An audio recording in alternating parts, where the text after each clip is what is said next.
अस्सलाम वालेकुम students, hope so all of you are fine and doing very well in your life. अच्छा भाई, matric class आपको पता है, आपका जो ऑर्गेनिक केमिस्ट्री का चैप्टर है ना, ये as it is second year में ही मौजूद है। अगर आज अच्छा याद कर लोगे ना, सेकेंड ईयर में दोबारा से नहीं याद करना पड़ेगा, ठीक है। इसके अंदर सबसे पहले है इंट्रोडक्शन कि what is organic chemistry. Organic chemistry एक बहुत ब्रॉड और एक बहुत मज़े का सब्जेक्ट है, सबसे मतलब केमिस्ट्री में मुझे तो बहुत ही अच्छा लगता है। फिर अगर natural sources of organic compound, यानी कि ऑर्गेनिक कंपाउंड्स होते हैं वो हमें कहाँ कहाँ से मिल सकते हैं, यानी इनकी नेचुरल सोर्सेज 4 सोर्सेज होती हैं। मेरा ख्याल है डिस्कस आप लोगों की बुक में 3 सोर्सेज को किया हुआ है। 4 सोर्सेज में होता है coal, natural gas, petroleum, plant and animal. फिर होता है functional group, then homologous series, polymerization, types of hydrocarbon, isomerism and its types. ये तमाम चीज़ें आप लोगों ने पढ़नी है, ठीक है। अच्छा भाई, ऑर्गेनिक केमिस्ट्री बेसिकली है क्या? देखो, केमिस्ट्री ऑर्गेनिक का मतलब है नामियाती, नामियाती का मतलब होता है नाम, यानी किसी चीज़ का नाम रखना। यानी ऑर्गेनिक केमिस्ट्री में आप लोग कुछ कंपाउंड्स को पढ़ेंगे और पढ़ने के बाद आप उनके नाम भी रखना सीखेंगे कि कैसे रखते हैं। जैसे हम पढ़ रहे होते हैं ना, methane gas, ethane gas, ammonia, sulphur dioxide, और ये जितने भी हम नाम पढ़ रहे होते तो हमें किन बेसिस पे पढ़ रहे होते, ये हमें नाम कैसे पता चले, सब हमने ऑर्गेनिक केमिस्ट्री को पढ़कर ये नाम बनाना सीखे। हमने सीखा कि अगर कार्बन इतने होंगे तो हम उसको क्या बोलेंगे, ये सब अभी हम आगे और डिटेल में डिस्कस करेंगे। अच्छा भाई, ऑर्गेनिक जो होता है ना, ये ऑर्गेनिज्म से लिया गया है, ठीक है। आपको पता है ऑर्गेनिज्म के अंदर 6 एलिमेंट्स ज़्यादा पाए जाते हैं। ये बात याद रखना, ऐसे याद रखना इसको, CHONSP, चॉन्स। ये ट्रिक कैसे याद रखोगे, 6 एलिमेंट्स के नाम याद रह जाएंगे। Carbon, hydrogen, oxygen, nitrogen, sulphur and phosphorus. CHONS करके याद रखोगे तो ये याद हो जाएगा, ठीक है। अच्छा भाई, सबसे पहले आप यहाँ पर भी देखें, इसका इंट्रोडक्शन में हम पढ़ेंगे कि early chemist call substances produced by living organism as organic compounds. पहले केमिस्ट कहते थे कि जो सब्सटेंसेस लिविंग ऑर्गेनिज्म से बनते हैं, जैसे यूरिया है, ठीक है, बायो वाले बहुत अच्छे तरीके से समझते हैं। यूरिया हमारा वेस्ट प्रोडक्ट जो होता है, क्या, ठीक है, उसको क्या कहा जाता था, उसको कहा जाता था कि ये ऑर्गेनिक कंपाउंड है। क्यों? क्योंकि ये ऑर्गेनिज्म यानी लिविंग ऑर्गेनिज्म से प्रोड्यूस हो रहा था। तो जो भी लिविंग ऑर्गेनिज्म से प्रोड्यूस होते थे ना कंपाउंड्स, तो या सब्सटेंसेस, उनको हम कहते थे कि ये है क्या है, ये organic chemistry. Substances from mineral और नॉन लिविंग सोर्सेज और कॉल्ड एज इनऑर्गेनिक कंपाउंड्स। वो सब्सटेंसेस जो नॉन लिविंग से मिलते हो या मिनरल से मिलते हो, मतलब ऐसी चीज़ों से मिलते हो जो जानदार ना हो, उनको कहते थे इनऑर्गेनिक, उनको कहते थे इनऑर्गेनिक कंपाउंड्स में। यानी कि हमारे पास 2 तरह के कंपाउंड्स होते हैं, एक ऑर्गेनिक, एक इनऑर्गेनिक।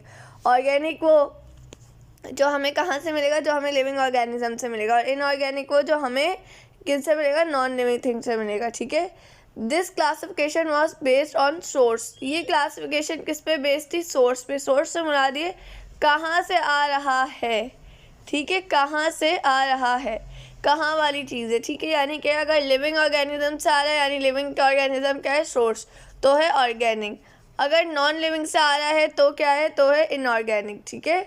अच्छा भाई, ये क्लासिफिकेशन किस पे बेस्ड थी? ये सोर्स पे बेस्ड थी, ये कंपोजिशन पे नहीं बेस्ड थी, ये इस पे नहीं बेस्ड थी कि किससे बना हुआ है। ये सिर्फ ये इस बात पर थी कि भाई लिविंग से आ रहा है तो ऑर्गेनिक होगा, और अगर नॉन लिविंग से आ रहा है तो फिर क्या होगा, इनऑर्गेनिक होगा। ये किस चीज़ पर थी? ये सोर्स पर थी। लेकिन अच्छा, इसको अभी मैं बताती हूँ, लेकिन अब जो होता है ना, अब हम लोग इसको सोर्सेज पर नहीं पढ़ते, अब हम इसको इसकी कंपोजिशन में पढ़ते हैं, ठीक है। तो देखो, for these reasons chemist believe that there was vital force. देखो, इन तमाम रीजन्स को मद्देनज़र रखते हुए केमिस्ट्री का ये मानना था, केमिस्ट्री जो केमिस्ट होता है उनका ये मानना था कि वाइटल फोर्स होती है। वाइटल फोर्स क्या होती है कि यानी कि जो सिर्फ लाइफ जो है उससे आए, ठीक है, which was necessary for the synthesis of organic compounds in living organism and it was impossible to synthesize organic compounds from inorganic sources in laboratories. यानी कि वाइटल फोर्स एक थ्योरी है, ये क्या कहती थी? ये कहती थी कि ऑर्गेनिक कंपाउंड्स वो चीज़ें हैं जो सिर्फ लिविंग ऑर्गेनिज्म से आए और उनको हम लोग इनऑर्गेनिक से नहीं बना सकते। ये था सारा वाइटल फोर्स थ्योरी का मानना। लेकिन 1828 में आती है रेवोल्यूशन। रेवोल्यूशन कैसे आती है, कैसे एकदम न्यू टर्न आता है केमिस्ट्री में? ऐसा आता है कि एक साइंटिस्ट होते हैं जिनका नाम है वोलर। वोलर ने क्या किया, एक इनऑर्गेनिक कंपाउंड लिया जिसको कहते हैं अमोनियम साइनेट, NH4CNO, अमोनियम साइनेट। ये था इनऑर्गेनिक कंपाउंड। इनऑर्गेनिक कंपाउंड का मतलब ये कि इसको नॉन लिविंग सब्सटेंस से लिया और इसको उन्होंने क्या, हीट। जब उन्होंने इसको हीट किया ना इस ऑर्गेनिक कंपाउंड को, तो ये किस में कन्वर्ट हो गया, ये कन्वर्ट हो गया यूरिया में। यूरिया मैंने आपको क्या बताया था, यूरिया ऑर्गेनिक है, ये ह्यूमंस का वेस्ट प्रोडक्ट होता है, यूरिन जिसको आप लोग कहते हैं, ठीक है, इसमें यूरिया की आप लोग पढ़ेंगे। तो यूरिया में क्या हुआ, ये कन्वर्ट हो गया, ठीक है। यूरिन का एक कॉन्स्टिट्यूएंट होता है जिसको हम क्या कहते हैं, यूरिया कहते हैं, सही है। बाय कंट्रोल हीटिंग, यानी कि हीट करने से क्या हुआ, अमोनियम साइनेट किस में कन्वर्ट हो गया, यूरिया में। यानी हुआ क्या ये, यानी ये हुआ कि इनऑर्गेनिक से बन गया ऑर्गेनिक। अरे हम लोग तो कब से पढ़ते आ रहे थे कि इनऑर्गेनिक से तो ऑर्गेनिक बन ही नहीं सकता, यही वाइटल फोर्स थ्योरी कहती है। तो यहाँ पर एक इस वोलर नाम साइंटिस्ट ने वाइटल फोर्स थ्योरी को गलत साबित कर दिया। देखो फिर ये यहाँ पे देखो, मैंने आपको इस इंट्रोडक्शन में यहाँ पे की पॉइंट्स कुछ लिखे हुए हैं कि it deals with the study of those compound which we get from living organisms, यानी कि ये उन चीज़ों के साथ डील करती थी पहले के जो हमें लिविंग ऑर्गेनिज्म से मिलते थे। जैसे प्लांट से हमें क्या मिलता था, सेलुलोज मिलता था, स्टार्च मिलता था, ग्लूकोज मिलता था। एनिमल्स के अंदर एक किस्म का एंजाइम होता है पेप्सिन, यूरिया, DNA, ये तमाम चीज़ें तो थी। ये सब हम किस में पढ़ते थे, ऑर्गेनिक केमिस्ट्री में पढ़ते थे, ठीक है। अच्छा भाई, फिर क्या हुआ, इसके अलावा इसकी क्या थी कि it deals with the study of structure, properties and reactions of compounds that contain carbon. फिर इसकी डेफिनेशन आई कि वो कंपाउंड्स को उन कंपाउंड्स को स्टडी करती है जिनके साथ जो कार्बन रखते हैं अपने अंदर, यानी कार्बन को अपने पास एक एसेंशियल एलिमेंट के तौर पे रखते हैं। पहले बुक से पढ़ते हैं, फिर इसको वहाँ पर लेके जाऊँगी। By this chemical conversion the vital force theory that organic compounds could not be synthesized in laboratory was rejected. देखो जब ये बात मैंने आपको बताया था, जब वोलर ने ये बात बताई कि भाई अमोनियम साइनेट से मैंने यूरिया बना लिया है, तो वाइटल फोर्स थ्योरी को क्या कर दिया गया, उसको ख़त्म कर दिया गया, कि उसको कैंसिल कर दिया गया, उसको रिजेक्ट कर दिया गया। उसके बाद 1845 में एक और साइंटिस्ट आते हैं जिनका नाम है कोल्ब। कोल्ब ने क्या किया, उन्होंने एसिटिक एसिड जो है इसका फॉर्मूला है CH3COOH, ठीक है। उन्होंने क्या किया, एसिटिक एसिड को वैसे उर्दू में कहते हैं सिरका, ठीक है। तो उन्होंने क्या किया कि देखो यहाँ पे लिखा हुआ है कि acetic acid a chief component of vinegar, यानी कि सिरके का कंपोनेंट है, ठीक है। उन्होंने क्या किया, कार्बन, हाइड्रोजन और ऑक्सीजन से क्या बनाया, सिरका बनाया। यानी कि कार्बन, हाइड्रोजन, ऑक्सीजन क्या है, इनऑर्गेनिक, और इससे ऑर्गेनिक एसिटिक एसिड बनाया। Soon after the conversion of Wohler, chemists began to make organic compounds in laboratories. जब सबसे पहले किसने किया था, कि वोलर ने कन्वर्ट किया था ना। जब वोलर ने किया ना, तो उसके बाद तो भाई फिर और भी साइंटिस्ट आए, जैसे कोल्ब ने, मैंने आपको बताया, सिरका बनाया, ऐसे बहुत सारे आए, उन्होंने अलग अलग चीज़ें बनाई। However, all these compounds obtained from living organisms are prepared in laboratory were alike in that they contain the element carbon. जो एलिमेंट जो हम लेबॉर्ट्री के अंदर बना रहे थे ना, एसिटिक एसिड, ये सब चीज़ें, ये सब बिल्कुल वैसी ही थी जैसी हमें लिविंग ऑर्गेनिज्म से मिलती थी, ठीक है। इन सब के अंदर क्या मौजूद था, इनके अंदर कार्बन मौजूद था, ठीक है। तो उसके बाद प्रेजेंट डेफिनेशन ऑर्गेनिक केमिस्ट्री की ये बनी कि the chemistry of carbon compounds apart from few compound such as carbon dioxide, carbon monoxide, metal. देखो सबसे पहले ऑर्गेनिक केमिस्ट्री की डेफिनेशन, उसके बाद देखो फॉरेन से ये बनी थी डेफिनेशन कि ये किससे डील करती है स्ट्रक्चर, प्रॉपर्टीज, रिएक्शन कंपाउंड्स की जिनके अंदर कार्बन मौजूद होता है। यानी हर वो चीज़ जिसके अंदर कार्बन मौजूद होगा उसके साथ ये स्टडी कर लेगी, उसको हम ऑर्गेनिक केमिस्ट्री में पढ़ेंगे। फिर एक और चेंज आया, फिर ये हुआ कि नहीं, जो हाइड्रोकार्बन होंगे ना जिनके अंदर, यानी कि हाइड्रोकार्बन का मतलब है हाइड्रोजन और कार्बन, जब ये दोनों होंगे ना किसी एक कंपाउंड के अंदर, जैसे यहाँ पे मीथेन दिया हुआ है, ठीक है, तो उसको हम लोग किसके अंदर पढ़ेंगे, उसको हम लोग पढ़ेंगे ऑर्गेनिक केमिस्ट्री के अंदर। यानी कि ऑर्गेनिक केमिस्ट्री की पहले 3 डेफिनेशंस आई। पहली डेफिनेशन आती है कि भाई हम लिविंग ऑर्गेनिज्म को बना सकते हैं किससे, देखो इन चीज़ों को गौर से समझना। हम लिविंग ऑर्गेनिज्म से क्या बना सकते हैं, हम लिविंग ऑर्गेनिज्म से ऑर्गेनिक कंपाउंड्स बना सकते हैं। फिर ये जो थ्योरी थी ना, ये गलत हुई, तो फिर ये थ्योरी आई कि भाई जो भी चीज़ें जिनके अंदर कार्बन मौजूद होगा उसको हम लोग ऑर्गेनिक कंपाउंड्स में कहेंगे।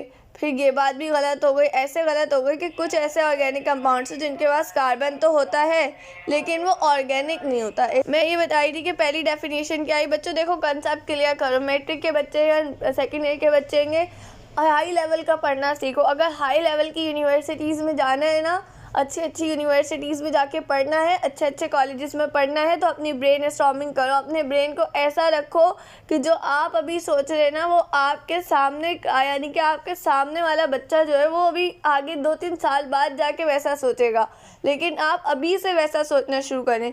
आपने देखा कि ऑर्गेनिक केमिस्ट्री जो थी, पहले हमने उसकी डेफिनेशन किसकी बेसिस पर रखी, लिविंग ऑर्गेनिज्म की बेसिस पर, कि जो भी कंपाउंड्स लिविंग ऑर्गेनिज्म से मिलेंगे वो क्या होंगे, वो हमारे पास ऑर्गेनिक कंपाउंड्स होंगे। दूसरी डेफिनेशन हमने रखी कि जो भी कंपाउंड्स होंगे जिनके अंदर कार्बन मौजूद होगा, ठीक है, वो ऑर्गेनिक कंपाउंड होंगे। सही है। फिर क्या हुआ, फिर हमने तीसरी डेफिनेशन ये रखी कि वो कंपाउंड्स जिनके पास हाइड्रोकार्बन होगा, ठीक है, हाइड्रोकार्बन यानी कि CH होगा, वो हमारे पास ऑर्गेनिक कंपाउंड्स होंगे। तो सबसे पहले गलत हुई पहली डेफिनेशन। कैसे गलत हुई, वोलर जो था पहला साइंटिस्ट था जिसने यूरिया को बनाया लैब के अंदर, तो ये लिविंग वाली भी गलत हो गई। फिर कार्बन और हाइड्रोजन वाली भी गलत हो गई। कैसे गलत हो गई, कार्बन वाली ऐसे गलत हुई कि भाई हमारे पास एक कंपाउंड होता है कार्बन मोनोऑक्साइड। कार्बन मोनोऑक्साइड तो भाई है ही नहीं, कार्बन मोनोऑक्साइड तो ऑर्गेनिक है ही नहीं, ये तो ये इनऑर्गेनिक है, तो इसको कैसे कह दिया, भले से इसके अंदर कार्बन मौजूद है लेकिन ये ऑर्गेनिक नहीं है, ठीक है। इसी तरह से हाइड्रोकार्बन जिसके अंदर क्या आता है CH, यानी कि कार्बन और हाइड्रोजन के साथ, इसको भी काट दिया कि नहीं ये भी नहीं है, यानी कि एक कंपाउंड ऐसा है NaHCO3 यानी कि इसके अंदर HC भी आ रहा है, बाइकार्बोनेट कहते हैं इसे, यहाँ पे आप देख सकते हैं लिखा हुआ है, ठीक है, बाइकार्बोनेट। तो ये जो है ये भी हमारे पास क्या कहते हैं ऑर्गेनिक कंपाउंड नहीं है, तो इनऑर्गेनिक है। तो ये पिछली तमाम डेफिनेशंस कटती गई। फिर एक आती है अब मॉडर्न डेफिनेशन आती है ऑर्गेनिक केमिस्ट्री की। तो मैं आपको बताई थी, फिर आती है मॉडर्न डेफिनेशन किसकी, ऑर्गेनिक केमिस्ट्री की। मॉडर्न डेफिनेशन क्या कहती है कि स्टडी ऑफ कार्बन कंपाउंड्स, यानी ऐसे कंपाउंड्स जिनके अंदर कार्बन मौजूद है। कार्बन को हम लोग एलिमेंट ऑफ लाइफ भी कहते हैं, ठीक है। कार्बन क्या एलिमेंट ऑफ लाइफ, आपके अंदर प्रोटीन है, आपके अंदर कार्बोहाइड्रेट है, आपको पता है ये तमाम जो है इन सब के अंदर कार्बन पाया जाता है। कार्बन प्रोटीन जो है उसके अंदर मेन एलिमेंट ही कार्बन है। कार्बन से 4 चीज़ों की बॉन्डिंग होकर आपका प्रोटीन बनना होता है। बायोलॉजी के स्टूडेंट्स बहुत अच्छे से जानते हैं बात, ठीक है। अच्छा भाई, study of carbon compound is named as organic chemistry. Carbon compound की स्टडी हमारे पास क्या कहलाती है, हमारे पास कहलाती है ऑर्गेनिक केमिस्ट्री। एक्सेप्ट सम, कुछ के अलावा, वो कुछ क्या है, वो कुछ है कार्बन मोनोऑक्साइड, मैंने आपको बताया ये हमारे पास नहीं है। क्या नहीं है हमारे पास, क्या कहते हैं ऑर्गेनिक नहीं है, हमारे पास इनऑर्गेनिक है। कार्बन डाइऑक्साइड ये भी इनऑर्गेनिक है, नाम याद रखने। कार्बोनेट यानी कि ऐसे कंपाउंड जो अपने अंदर क्या रखते हैं CO3, ठीक है। ये तो ऑक्सीडेशन नंबर है, ये नहीं याद रखो, बस ये याद रखो कि CO3 जो अपने अंदर रखेंगे वो हमारे पास क्या होंगे, कार्बोनेट्स, जैसे कि Na2CO3 sodium carbonate, Li2CO3 lithium carbonate. मतलब ऐसे कंपाउंड जो अपने अंदर CO3 रखे वो क्या होंगे, वो कार्बोनेट होंगे।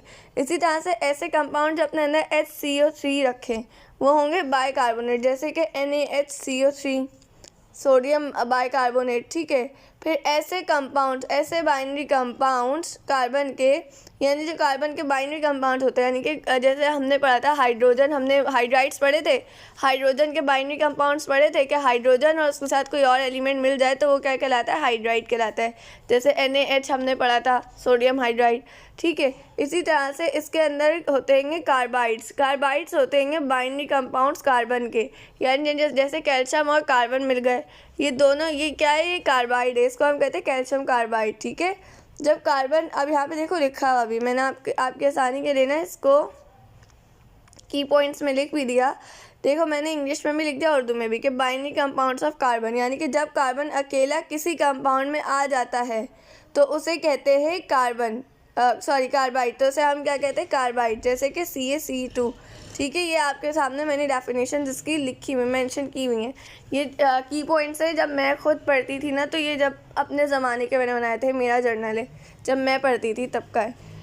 उसके बाद था कार्बन डाइसल्फाइड। कार्बन डाइसल्फाइड यानी कि कार्बन और उसके साथ देखो दो सल्फर के आ रहेंगे, तो ये क्या होगा, कार्बन डाइसल्फाइड। ये भी क्या आएगा, ये ऑर्गेनिक कंपाउंड नहीं है, इनऑर्गेनिक है। फिर आता है साइनाइड, यानी कि ऐसे कंपाउंड जिसके अंदर CN मौजूद हो, कार्बन और नाइट्रोजन मौजूद हो, वो हमारे पास कहलाता है साइनाइड। जैसे कि NH4CNO, अमोनियम साइनाइड। ठीक है, ये बातें याद रखने की हैं। अच्छा भाई, अब जरा आपकी बुक की तरफ आ जाए। कहाँ पर थे भाई हम? हाँ भाई, यहाँ पे आ जाओ। अच्छा देखो, मैंने बताया कि जब कन्वर्जन होना शुरू हो गई वोलर की, तो केमिस्ट ने क्या करना शुरू किया, केमिस्ट ने लेबॉर्ट्री के अंदर बनाना शुरू करे कंपाउंड्स। सारे कंपाउंड जो थे कहाँ से ऑब्टेन होते थे, लिविंग सोर्सेस। यानी जैसे लिविंग सोर्सेस के कंपाउंड होते थे ना, बिल्कुल वैसे ही कंपाउंड्स लेबॉर्ट्री में बनना शुरू हुए थे। तो उसकी वजह से एक नई डेफिनेशन जो ऑर्गेनिक केमिस्ट्री की आई, वो ये आई कि the chemistry of carbon compounds, chemistry of carbon compounds, यानी कि कार्बन कंपाउंड्स की जो केमिस्ट्री होती है, जिसको हम पढ़ेंगे अपार्ट फ्रॉम फ्यू कंपाउंड्स, कुछ कंपाउंड्स को छोड़ के, जैसे carbon dioxide, carbon monoxide, metal carbonate हमने भी पढ़ा था। Na के साथ जब क्या कहते हैं CO3 लग रहा था, यानी कार्बोनेट, और Na हमें पता है मेटल है, तो ये दोनों मिलके मेटल कार्बोनेट होते हैं। और इस मेटल कार्बोनेट का नाम है सोडियम कार्बोनेट। बाइकार्बोनेट, कार्बाइड्स, ये सब क्या थे, ये सब इनऑर्गेनिक है। मैं अभी आपको सब चीज़ें अलग से इसलिए ही लिख के बताई थी कि ताकि आप लोगों को समझ आए। All other compounds are group together in separate branch of chemistry. इसके अलावा जितने भी कंपाउंड्स हैं ना, उन सब को हम लोग किस में पढ़ते हैं, उन सब को हम लोग केमिस्ट्री में पढ़ते हैं, जिसको हम कहते हैं organic chemistry. Is that clear to all? ये एक बहुत बेसिक मैंने आप लोग को एक कंसेप्ट डेवलप किया आपके माइंड के अंदर कि ऑर्गेनिक केमिस्ट्री क्या होती है। ठीक है, अच्छा भाई, वाइटल फोर्स थ्योरी को थोड़ा सा देख लेते हैं। वाइटल फोर्स थ्योरी, वाइटल मैंने आपको बताया लाइफ की थ्योरी। ये किसने दी थी? ये थ्योरी दी थी एरिस्टोटल ने। ये आपको याद नहीं रखते क्योंकि आपकी बुक में इसकी डिटेल मौजूद नहीं है, लेकिन अपनी नॉलेज गेन करने के लिए समझ लो। ये एरिस्टोटल ने दी थी, जिनको हम लोग अरिस्टो भी कहते हैं। ठीक है, only living organisms have the ability to produce organic compounds. यानी ये थ्योरी कहती थी कि लिविंग ऑर्गेनिजम्स ही हैं जो क्या प्रोड्यूस कर सकते हैं, ऑर्गेनिक कंपाउंड्स। अच्छा भाई, this theory was rejected in 19th century. इस थ्योरी को कब रिजेक्ट कर दिया गया? 19th सेंचुरी में। क्यों रिजेक्ट किया गया? क्योंकि वाइटल फोर्स थ्योरी को रॉन्ग साबित किया था एक जर्मन केमिस्ट ने, जिनका नाम था वोलर।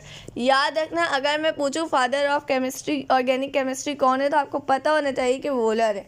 और वोलर ने क्या किया था कि अमोनियम साइनाइड को वाटर की प्रेजेंस में क्या कहता है, हीट किया था, जिसकी वजह से हमें क्या मिला था, यूरिया मिला था। उसके बाद कोल्ड बाय जिन्होंने क्या बनाया, एसिटिक एसिड यानी विनेगर, जो सिरका होता है। तो ऑर्गेनिक कंपाउंड्स होते हैं ना, तो ये वाली जो डेफिनेशन थी वो डिस्कार्ड कर दी गई कि ऑर्गेनिक कंपाउंड्स है वो लिविंग सेल्स के बगैर नहीं बन सकते, बात डिस्कार्ड कर दी गई थी। ठीक है,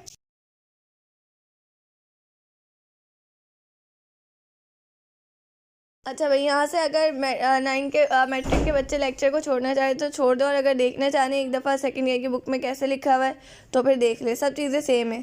देखो भाई, ऑर्गेनिक केमिस्ट्री में आपको मैंने बताया हम किसकी स्टडी करेंगे, उनका हाइड्रोजन कार्बन बॉन्ड्स की। पहले इसको स्टडी किया जाता था। पहले ऑर्गेनिक वर्ड जो था वो उन सब्सटेंसेस के लिए इस्तेमाल होता था जो एनिमल प्लांट की सोर्सेज से लिए जाते थे। ये तमाम चीज़ें एग्जैक्ट वही हैं।